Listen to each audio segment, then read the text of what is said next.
ассалому алайкум бинандагони гиромӣ, барномаи иттилоъотии ахбору аз телевизиони Тоҷикистон мустақиман манзуротон мегардонем.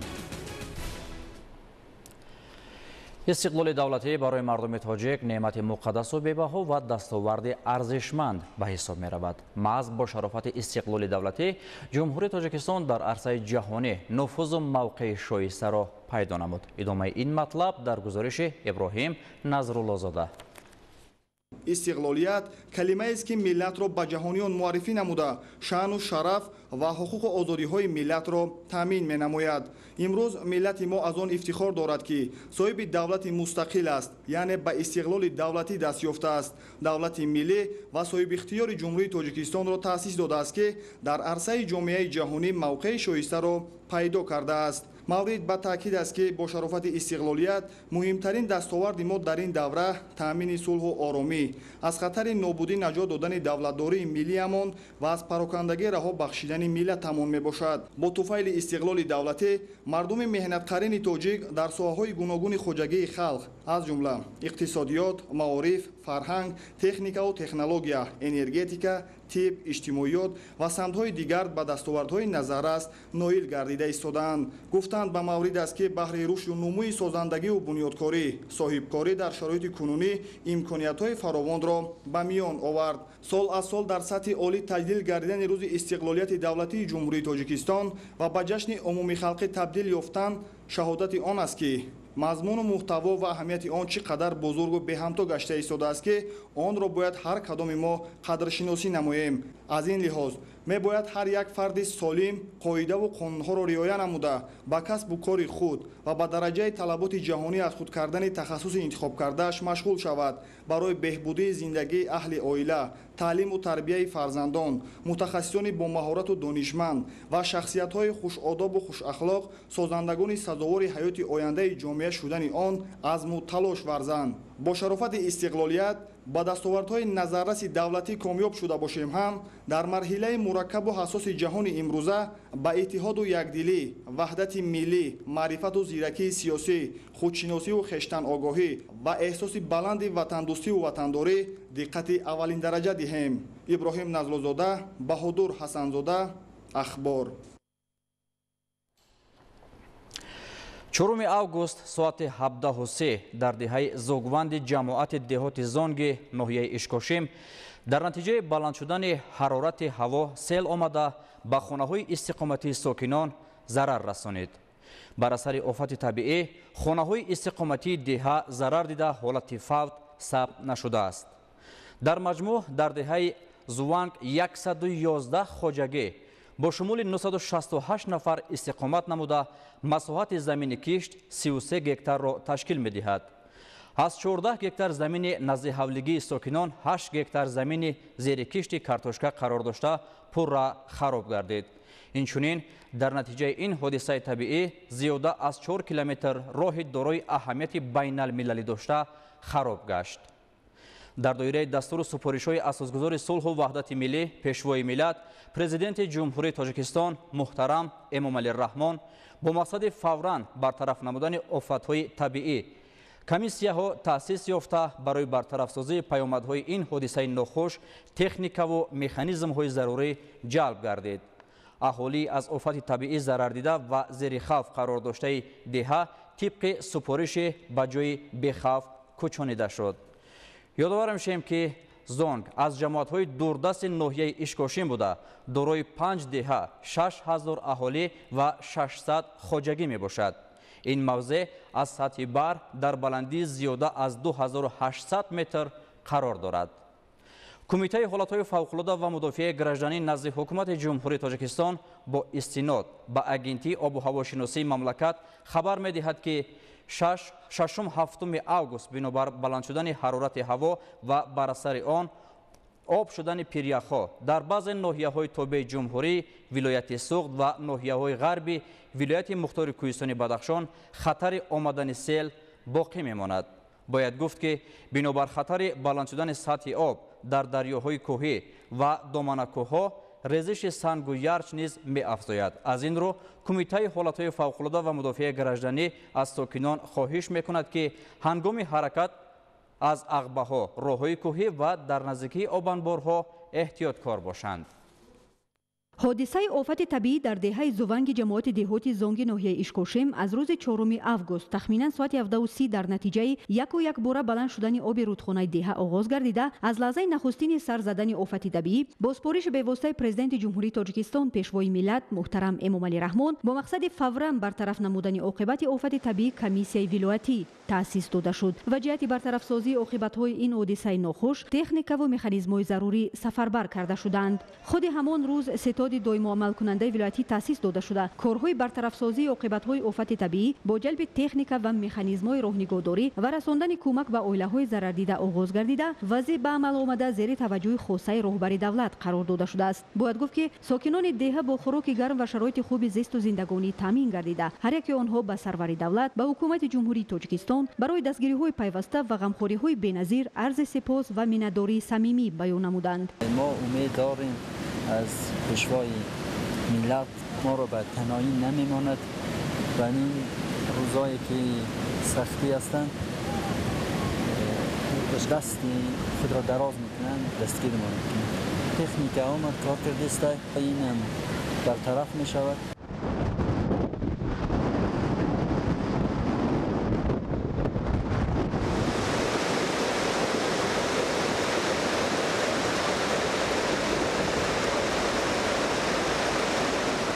طبق سپارش پرزیدنت جمهوری تاجیکستان پیشوای ملت محترم امامعلی رحمان در ناحیه ستاد دائم عمل کننده تأسیس داده شده. مسئولین مقامات اجرایی حکومت دولتی ولایت مختار کوهستانی بدخشان و راهبران ریاست و اداره‌ها در محل آفت طبیعی با ساکنان صحبت نموده تاکید نمودند که برطرف کنی عاقبت‌های آفت طبیعی زیر توجه خاصه رهبری دولت قرار دارد و در کوتاه‌ترین مهلت وضع به عمل آمده برطرف کرده می شود و اهالی از آفت طبیعی ضرر دیده و زیر خوف قرار داشته طبق سپارش رهبریت دولت به جای به خوف کوچانده شدند. خوشبختانه در پی آفت طبیعی حادثه فوت به قید گرفته نشده است و در پی فرآمدن سیل خواجگی‌های دهه ضرر دیدند. اطلاع داده شد که در مجموع در دهه زوونگ 111 خواجگی به شمول 968 نفر اهالی استقامت نموده مساحت زمین کشت 33 گکتار را در بر میگیرد که از این 14 گکتار زمین نزدیکی ساکنان بوده 8 گکتار زمین زیر کشت کارتوشکا قرار داده است که پورا خراب گردیده است. به ضمن این در نتیجه رخ دادن حادثه طبیعی زیاده از 4 کیلومتر راه اهمیت بین المللی داشته آسیب گرفته. خوشبختانه خط انتقال نیروی برق ضرر ندیده است. اعضایان استاد دائم عمل کننده ولایت به طور شبانه روزی وضعیت را در جای حادثه تحت نظارت گرفته به کارهای برطرف کنی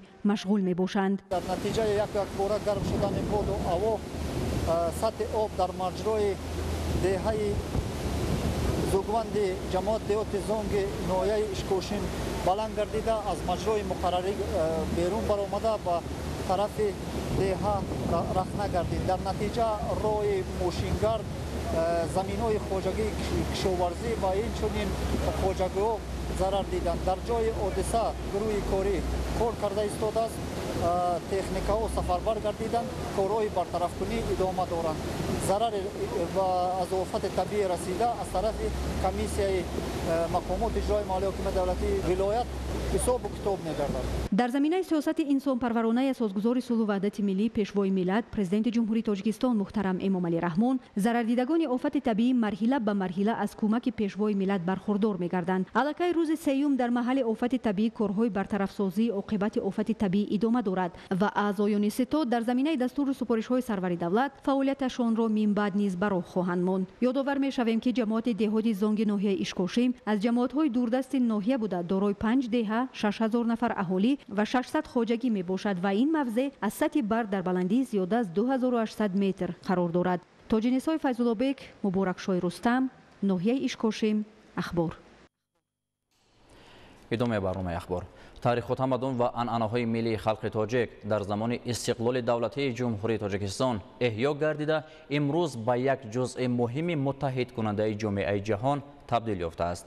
از جمله همین گونه عنعنه‌های دیرینه ملت گوشتنی ملی گوشتنگیری می باشد.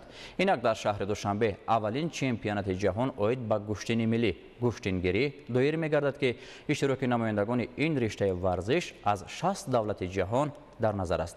نوروزشاه عزیزالله گزارش می دهد. аввалин маротиба дар таърих аз 28 то 31 августи соли 2024 дар пойтахти мамлакат шаҳри душанбе нахустин чемпионати ҷаҳон оид ба куштингирӣ баргузор мегардад. дар ин бора қарори дахлдори раиси шаҳри душанбе муҳтарам Рустами Эмомалӣ ба тасвиб расида айни замон раванди омодагӣ ҷиҳати дар сатҳи баланд гузаронидани мусобиқа идома дорад. ин ҳама натиҷа ва талошу заҳматҳои ҳамешагӣ асосгузори сулҳу ваҳдати миллӣ пешвои миллат президенти ҷумҳурии Тоҷикистон муҳтарам Эмомалӣ Раҳмон ва дастгирию таваҷҷӯҳи ҳамешагӣ раиси маҷлиси миллии маҷлиси олии ҷумҳурии Тоҷикистон раиси шаҳри Душанбе муҳтарам Рустами Эмомалӣ аст ки моҳи августи соли ҷорӣ дар ҷумҳурии Тоҷикистон нахустин чемпионати ҷаҳон оид ба куштингирӣ баргузор мегардад.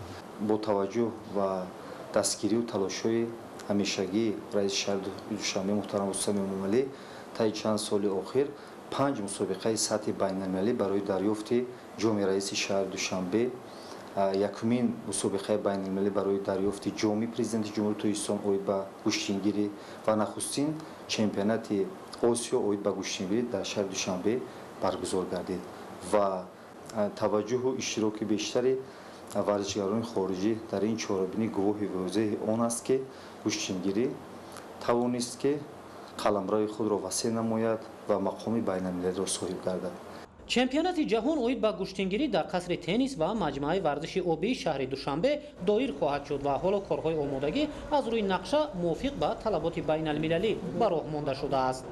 дар ин мусобиқаи ҷаҳонӣ иштироки намояндагони тақрибан 60 давлати дунё аз чанд қитъаи олам дар назар аст. омодагиҳо барои баргузории аввалин чемпионати ҷаҳон оид ба куштингирӣ бо дастгириҳои ҳамешагии муҳтарам раиси шаҳри Душанбе ва дастгириҳои ҳукумати ҷумҳурии Тоҷикистон рафта истодааст. зиёда аз 60 давлат дар аввалин чемпионати ҷаҳон оид ба куштингирӣ хоҳанд иштирок кард. нуфта намонад ки бо дастгириҳои ҳамешагии муҳтарам раиси шаҳри Душанбе мукофоти ки ҷоизаи умумии аввалин чемпионати ҷаҳон оид ба куштингирӣ $400,000-ро дар бар мегирад ки барои ғолиб ва ҷоизадорон тақдим карда мешавад. гӯштини миллии тоҷикӣ куштингирӣ яке аз намудҳои маъмули куштин буда дар ташаккули дигар намудҳо ҷудо, самбо, кураш ва камарбандӣ нақши муҳим гузоштааст. аз гузашта то имрӯз миллати тоҷик ба куштингирӣ дилбастагии хоса дошта, таърихи анъанаи куштингирӣ бештар аз 3000 сол гуфта мешавад. таваҷҷӯҳи хосаи мардум ва ба таври оммавӣ ҳамасола доир шудани мусобиқаҳои гуногун аз намуди куштини миллии тоҷикӣ мисоли ин аст. маҳз дар замони истиқлоли давлатӣ бо таваҷҷӯҳи хосаи президенти ҷумҳурии Тоҷикистон пешвои миллат муҳтарам Эмомалӣ Раҳмон куштини миллии тоҷикӣ эҳё гардид ва мақоми байналмилалӣ гирифт. акнун тавассути баргузории чунин чорабиниҳо ташаккул ва мақоми шоистаи он дар сатҳи ҷаҳонӣ таъмин карда мешавад. куштингирӣ яке аз қадимтарин намудҳои варзиши мардуми Тоҷикистон маҳсуб мешавад. албатта ин намуди варзиши бостонӣ реша ба таърихи дуру дарози мардуми тоҷик дорад.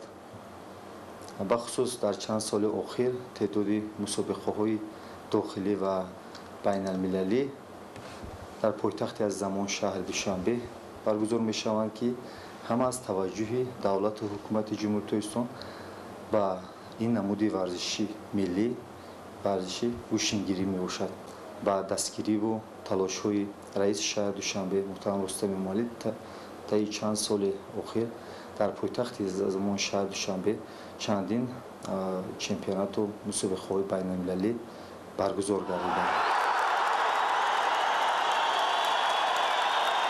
ин ҳаяҷони ҳаводорони мусобиқаи куштини миллии тоҷикӣ куштингирӣ зимни мусобиқаи байналмилалӣ барои дарёфти ҷоми раиси шаҳри Душанбе оид ба ҳамин намуди варзиш дар моҳи марти соли 2024 буд. ин собитгари он аст ки куштини миллии тоҷикӣ куштингирӣ дар ҷаҳон ҳаводорони зиёд дорад ва тадбирандешиҳои давлату ҳукумат дар солҳои истиқлоли давлатӣ барои эҳёи он натиҷаи хуб додааст. таваҷҷӯҳи хосаи роҳбари давлат ва фароҳам овардани шароити зарурӣ аз ҷониби шаҳрдори Душанбе ҷиҳати баргузории мусобиқаҳои байналмилалӣ ба рушди варзиш, дарёфти ҷавонони соҳибистеъдод, тарғиби тарзи ҳаёти солим ва муаррифии намудҳои миллии варзиш дар сатҳи ҷаҳонӣ мусоидат намуд. албатта ин дастгириҳои ҳукумати ҷумҳурии Тоҷикистон ва дастгириҳои муҳтарам раиси шаҳри Душанбе мебошад ки имрӯз куштини миллии моро дар 44 давлати ҷаҳон ҳамчун намуди ورزش یعنی که قبول کردن فدراسیون تأسیس داده کار و فعالیت کرده ایستادند. ما قبلا 6 مسابقه سطح بین المللی گذرانیده بودیم. الکی زیاده از 40 کشور جهان با این نمودی ورزشی اجدادی ما الکی شناس هستند، چی با قاعده ها، چی با اصول ها، چی با طرز برگزاری مسابقه. فکر میکنم در این چمپیونات جهان زیاده از 60 کشور جهان اگر اشتراک نمایند باز گشتین ما در عرصه جهان یعنی که شناخته تر میگردد و مخلصانش هم زیاد میگردند. در همین سال این مراتبه سیوم است که بهترین گشتنگیران جهان از روی نمود گشتنی ملی، گشتنگیری و جودو در شهر دوشنبه به هم میآیند و از تاجیکستان فرهنگ بلند مهمانداری و صلح را به خود برای ادامه زندگی گوارا ارمغان میبرند. از 28 تا 31 اوگوست در شهر دوشنبه دایر شدن اولین چمپیونات جهان باید به گشتنی ملی، گشتنگیری دلیل زمینه‌گذاری بر رشد ورزش در مملکت، معرفی فرهنگ ملی، ترغیب بیشتر گشتنی ملی، گشتنگیری در عرصه جهانی و زمینه‌گذاری بر رشد من بعده این نمودی ورزش ملی در عرصه بین المللی دانسته می شود. نوروزشاه عزیزالله فرهادی واسع، بهادر حسن‌زاده، دوشنبه اخبار.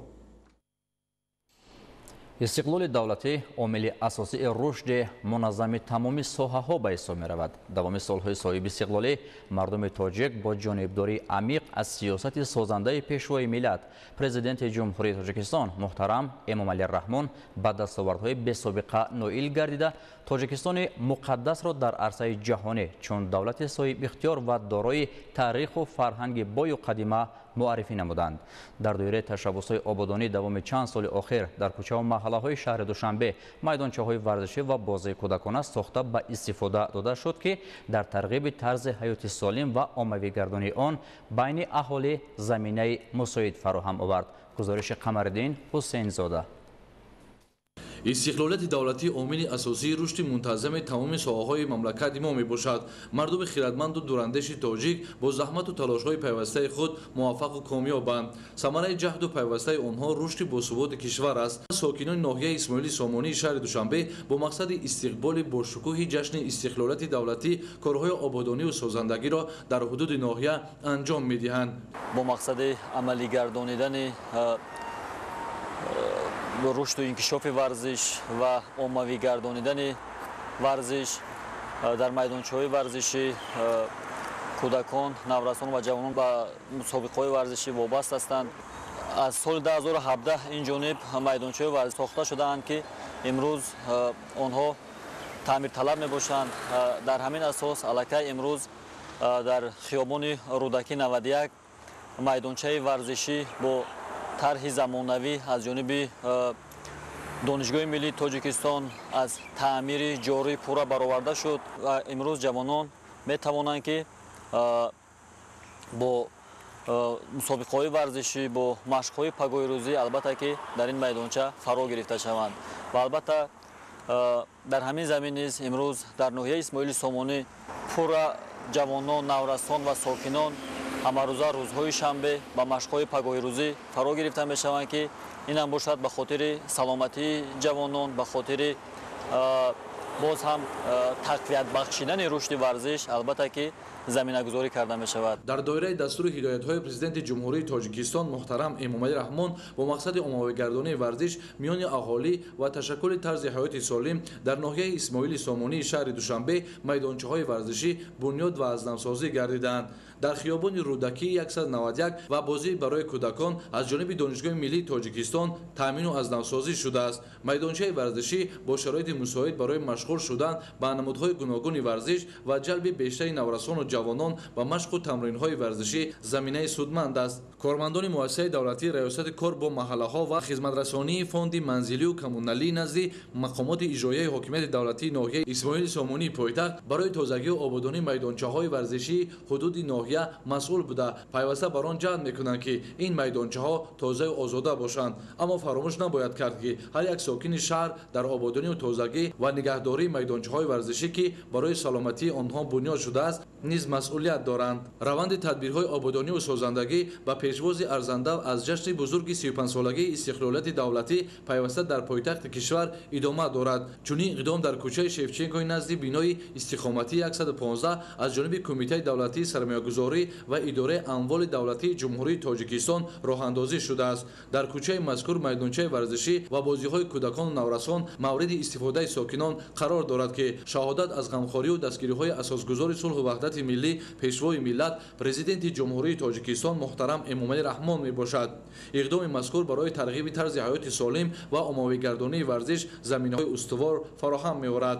майдончаи варзишӣ барои роҳандозии бозиҳои футбол, волейбол ва баскетбол пешниҳод шуда. ҳамчунин дар ин ҷо майдончаи бозиҳо барои кӯдакон бунёд шудааст. барои таъмини бехатарии кӯдакон дар ин майдончаҳо камераҳои назоратӣ таҷҳизонида шудааст.